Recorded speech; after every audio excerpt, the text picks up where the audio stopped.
היי שלום, שירה, מה מה נשמע? נשמע? אצלי בסדר, מה קורה? איזה כיף לראות אותך. אתה... כן. אז היום אנחנו נדבר על קימובריין, נכון. אחת מתופעות הלוואי הנפוצות והמעצבנות, קשות, מתסכלות ביותר, שבעצם משפיעות על מצב ההכרה, התודעה שלנו, וגורם לנו קצת להרגיש כמו מכונת כביסה או כמו פירה. רוצה להגיד על זה כמה מילים? כן, קודם כל אני אגיד שהמקור של זה לא במאה אחוז ידוע. זאת אומרת, יש ממצאים של אנשים שלא קיבלו כימו וסובלים מכימובריין. ולכן יש תהייה לגבי הדבר הזה, האם המקור שלו זה באמת כימו, בריין, או שהמקור שלו הוא משהו עצבי, איזה לחץ, איזה משהו שהגוף ככה שולח, אבל האמת שזה לא כל כך משנה למה זה. נכון. אנחנו יודעים שיש את התופעה הזאת, בעצם בתופעה הזאת יש ירידה קוגניטיבית בעקבות הטיפולים של הסרטן. מה זה אומר? שלפעמים אפשר לשכוח את הטלפון בתוך המקרר, או, או שיש איזה מין תחושה כזאת שמתחילים לדבר על משהו, אבל באמצע המשפט לא זוכרים מה היה בהתחלה שלו, או והיו דברים מעולם? כן.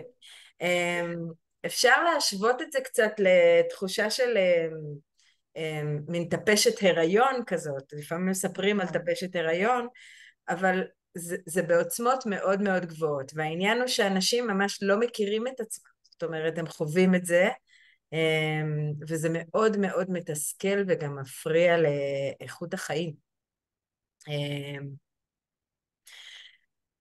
אז השאלה היא מה אנחנו יכולים לעשות עם הדבר הזה בתרגול.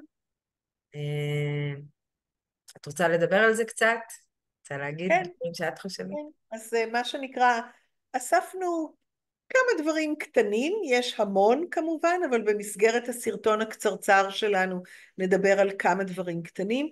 אז בעצם כל תרגול שמאמץ את המוח, או כל תרגול מנטלי, מסייע. זאת אומרת, איפה שקשה, אנחנו מבחינה מנטלית, אנחנו רוצות לעבוד עם זה. למשל, אחד הדברים זה קורדינציה, כן? ואני אתן כמה דוגמאות מאוד פשוטות. למשל, אם אנחנו, בואו נלך קודם בפשוט. קודם כל אנחנו עובדים, אנחנו נותנים לשלב את האצבעות זו בזו, אז זה מה שנקרא השילוב הפשוט, הטבעי, הנורמלי, ואז אנחנו יכולות להגיד למתאמנים שלנו, עכשיו תעשו את השילוב הלא טבעי, הלא אוטומטי, ואז אנחנו נראה שהן מחפשות מה זה אומר, ואם בכלל נאתגר את זה, נצליב את הידיים זו בזו, ונשלב אותם ונגיד להם להפוך, ואז אני אגיד להם, בואו נרים את האצבע של היד הימנית. אז תראו שיש איזשהו רגע של עצירה ומאמץ כדי לחשוב מה זו בדיוק האצבע של היד הימנית, כן? ונשחרר, ואז נגיד להם, אוקיי, זה היה השילוב הטבעי, בואו נהפוך, כן? ונהפוך את השילוב הטבעי, ונהפוך בחזרה, ואז נרים את הקמיצה של היד השמאלית. גם כאן נראה איך אנחנו עוצרות לרגע ומחפשות את התחושה בשילוב ההפוך של היד השמאלית והקמיצה, שהיא בכלל אצבע שקשה להפעיל, הנה אתם רואות, קשה להפעיל אותה לבד, אז זה כשעצמו כבר גם עושה לנו קרוס בראש בין האונות, וגם מאתגר אותנו מבחינה מנטלית. פשוט. פשוט, ואני רוצה להוסיף על זה שני דברים. האחד, זה שאחד הדברים שבאמת אולי צריך לתת את הדעת לגביהם, זה המידתיות או היישומה בהדרגה. זאת אומרת, קל יותר לעבוד עם אנשים שיש להם כימובריין כשמפשטים את הדברים. זאת אומרת, אם למשל אני רוצה ש... שאותו מתרגל, אותה מתרגלת ישכבו על הגב, יורידו יד ימין ורגל שמאל. זה קשה לכולם, נכון? אז אני קודם אעשה רק עם יד ימין, רק עם יד ימין, רק עם יד ימין, אחר כך רק עם רגל שמאל, רק עם רגל שמאל, רק עם רגל שמאל, אחר כך עם שתיהן. זה דבר אחד. אבל דבר שני, ועוד יותר חשוב, שהוא בעצם הדבר הזה של היוגה, של החיבור של הנשימה, התנועה והתודעה, זה בעצם לחבר את התנועה לנשימה, שזה ממש לא מובן מאליו. באיזשהו מקום מביא עוד חמצן למקומות שחסר בהם כרגע חמצן, ולפעמים אפילו רק זה עוזר לתחושת הפוגינס, לתחושת הערפול חושי הזה, מעצם זה שרגע יש קרקוע. אז זה דבר אחד, לעשות את זה בהדרגה, לעשות את זה עם נשימה. ועוד דבר שיכול מאוד לעזור, מלבד באמת הקשירה של שני הצדדים, שזה יכול להיות גרודסנה, שזה יכול להיות עם האצבעות, זה הליכה קדימה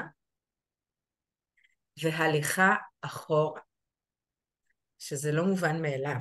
לא מובן מאליו גם לאנשים בלי כימובריין. אבל לאנשים עם כימובריין זה פתאום מקרקע מאוד, כי זה גורם למוח לעבוד באופן אחר, לא אוטומטי. אז אני חושבת שהדברים האלה הם יכולים ככה לעזור להתחלה, וזה גם פותח חלון או פתח לשחק המון המון משחקים על הדבר הזה, כל מיני אפשרויות של מודרות שונות כן.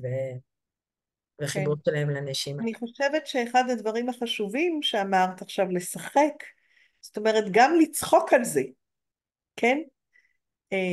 להביא את הפן ההומוריסטי לעניין, כן?